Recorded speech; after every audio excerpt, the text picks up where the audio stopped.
kamu smoothing rambut, ini udah sering banget di smoothing.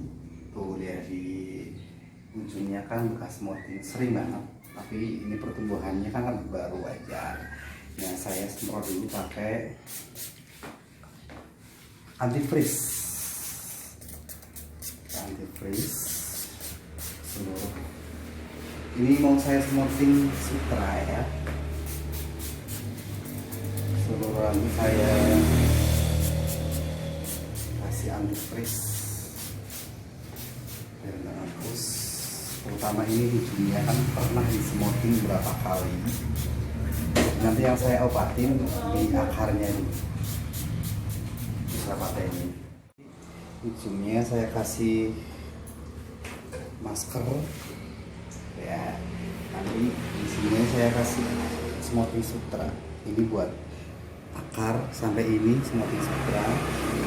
Nanti pakainya masker. Dah. Kita mulai. Yuk. Ini saya kasih ujungnya masker dulu ya. Kasih masker dulu, habis itu nanti saya ininya nanti bakal di smoothing sutera. Saya ujungnya dulu pakai masker karena ini ujungnya bekas smoothingnya sampai berapa kali.